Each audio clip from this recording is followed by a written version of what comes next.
The Real Heroism and Jessica Jones. I'm focusing on Elias issues 27 and 28, which are the final parts of the Purple Heart storyline. These issues show Jessica Jones confronting Kilgrave, the man who once controlled her, and finally breaking free from his influence. My presentation will look at how these scenes redefine what heroism means, showing that real strength is not about fighting, getting revenge, or avenging others, but actually about surviving trauma, avenging oneself, resisting, and ultimately reclaiming autonomy. The weight of control. In this scene from Elias 27 on page 9, Jessica learns that Kilgrave has escaped from prison. We see in the panel to the left that her jaw literally drops, her face freezes in panic, and her eyes go wide. That single expression tells us everything. I mean, no matter what happens or how much time has passed, she's still living with the fear that he created. It's a visual representation of how trauma can instantly resurface and paralyze someone. And then in the panel to the right, um, the close-up of her eye with Kilgrave's reflection, I think is one of the most striking panels in the series. It kind of shows us that even when he's physically gone, he still exists inside her. He's becoming part of her subconscious, and this, of course, isn't by choice, but through the emotional scars he left behind. The fact that we see him inside of her eye makes it feel like he's kind of carved into her identity. And together, these panels show that Kilgrave's real power isn't his ability to control people. It's how deeply he's invaded Jessica's sense of self. And before she ever, has to face him again, this moment reminds us that her battle isn't about strength or revenge. It's about reclaiming her own mind and breaking free from someone who made her believe she didn't have control.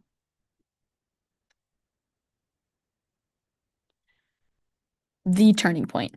So after Jessica hears of Kilgrave's escape, she goes to Ant-Man for comfort when Kilgrave arrives and takes her. He tries to break her down the same way he used to, using words and forcing her to see things that she doesn't want to see. And he takes her onto the street where he orders her to kill an Avenger. But before this, Jean Grey appears telepathically and reminds Jessica that she is no longer under his control, and she's the one who actually has control of the situation. We see in the panel to the left that she taps into Jessica's mind. And even though Jean Grey shows up telepathically, she isn't there to rescue Jessica. I don't think she's there to remind her that she has what she needs to stop Kilgrave. And when Jean tells her this, and tells her it's something I planted in your head, I think it's a moment of realization for Jessica. Jean's voice, I think, becomes a spark of clarity. She's hearing that she's not powerless anymore and for the first time believes it. The last panel we see of her face, she's staring directly at the audience, asking, I can end this, which I think is less of a question and more of a declaration and like a realization. And that's when we see Jean tell her, please do. And even though Jean is a separate character, I think she works symbolically, at least in this scene, symbolically as a reflection of Jessica's strength. Jean's calm, controlled presence represents the part of Jessica that's finally resurfacing, the self that Kilgrave buried years ago. And it's not just telepathy. I think it's a visual and emotional reminder that Jessica's mind is her own again. And Jean may have planted the defense mechanism, but Jessica's the one who chooses to act on it. Redefining heroism. This sequence closes Jessica's entire internal arc when Kilgrave commands Jessica to kill an Avenger. The old Jessica might have frozen or even obeyed out of fear. But now she doesn't even move. That pause, that stillness is her ultimate act of defiance. It's the moment she reclaims authorship over her own body and mind. So when she punches Kilgrave in the middle panel, this moment is not just about hitting him to beat him. It's about finally believing in herself again and believing in her power.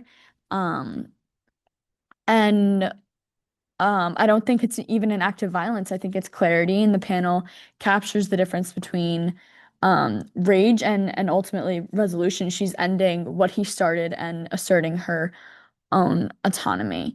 And in the final image, we see Jessica crying in another Avenger's arms. I think this is Jessica really releasing everything that she's carried, the trauma that she's had to deal with because of Kilgrave. And I don't believe that her tears they aren't a weakness. They're proof that she can finally feel safe again.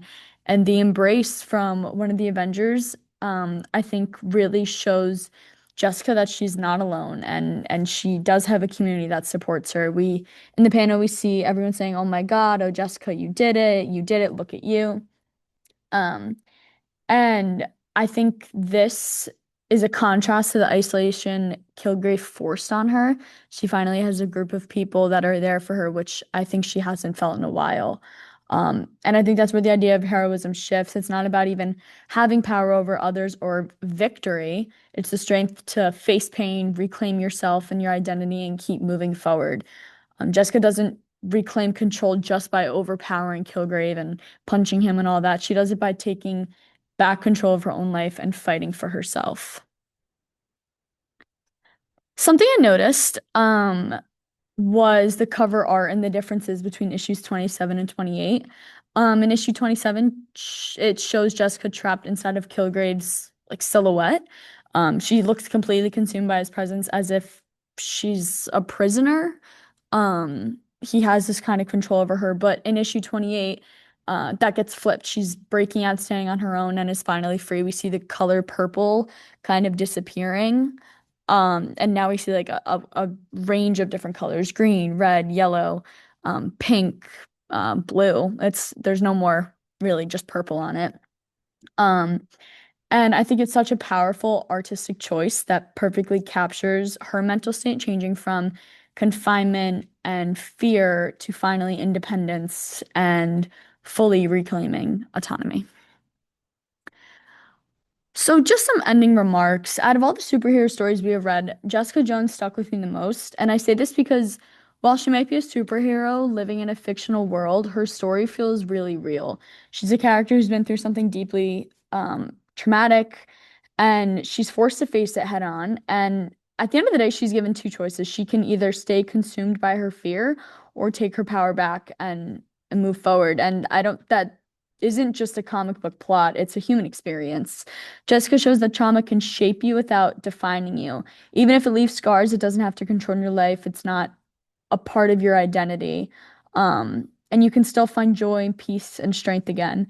And I think that's why I connect to her story so much. She's raw, imperfect, and human, and that's what makes her heroism feel real.